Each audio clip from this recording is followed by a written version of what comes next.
কালকে সন্ধ্যাবেলা আমি বানিয়েছিলাম হচ্ছে চাউমিন, সেটার ভিডিও করেছিলাম, সেটাই আজকে তোমাদের সাথে শেয়ার করব। দেখো আমি চাউমিন নিয়েছি, 2টো ডিম, 3টে পেঁয়াজ আর হচ্ছে কাঁচা লঙ্কা, আর হচ্ছে তারপরে ম্যাগি মশলা নিয়েছিলাম, আর হচ্ছে সস নিয়েছিলাম আর কি, টমেটো, সব কিছু নিয়ে নিয়েছি। তারপরে হচ্ছে পেঁয়াজ আর লঙ্কা কেটে নিয়েছি। এরপর কিন্তু হচ্ছে চাউমিনটা সেদ্ধ করতে বসিয়েছি। আর হচ্ছে হলুদ যে চাউমিনটা আছে সেটার থেকে আমার এই সাদা চাউমিনটা খেতে বেশি ভালো লাগে। তো তারপরে দেখো চাউমিন সিদ্ধ করে নিয়েছি। এবার কিন্তু আমি কড়াই বসিয়ে দিয়েছি গ্যাসে, আর তারপর হচ্ছে তেল দিয়েছি। আগে হচ্ছে ডিম 2টো আমি ভেজে নেব ভালো করে, তারপরে চাউমিনটা বানাবো। তো এখানে তেল গরম হয়েছে, ডিম দিয়ে এখন হচ্ছে ডিমগুলোকে ভালো করে ভেজে নিব। ভেজে নিয়ে নামিয়ে রেখে তারপরে হচ্ছে চাউমিনটাকে বানাবো।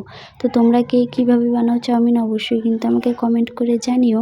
আর আমি যেভাবে বানালাম সেটা যদি তোমাদের ভালো লাগে সেটাও আমাকে কমেন্টে জানিও। তো দেখো এখানে কিন্তু ডিমটা ভাজা করা হয়ে গেছে আমার। এরপর আবার তেল দিয়ে সেই তেলের মধ্যে পেঁয়াজ আর কুচি করে রাখা হচ্ছে লঙ্কাটা দিয়েছি। তো বেশি আমি ভাজবো না, পেঁয়াজ আর লঙ্কাটা বেশি ভাজলে ভালো লাগে না চাউমিনে, তো আমি একটু কম করেই ভাজবো আর কি। তো তারপরে দেখো এখানে সুন্দর করে ভেজে নিচ্ছি পেঁয়াজটা। এরপর কিন্তু আমি চাউমিনটা দিয়ে দিব, আর চাউমিনটা দিয়ে হচ্ছে ভালো করে মিক্স করে নিব। এই চাউমিনের মধ্যে এক্সট্রা কোনো আমি মশলা দেবো না, শুধুমাত্র ম্যাগি মশলাটা যে এনেছি সেটাই দিব আমি। তো অল্প একটু নুন দিচ্ছি।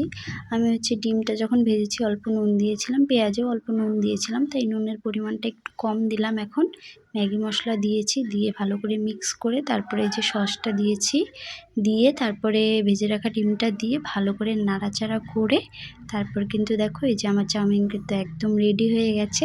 তো কেমন লাগলো আমার চাউমিন বানানোটা অবশ্যই তোমরা কমেন্টে জানিও। ভালো লাগলে অবশ্যই একটা লাইক করে দিও। দেখা হচ্ছে অন্য কোনো ভিডিওতে।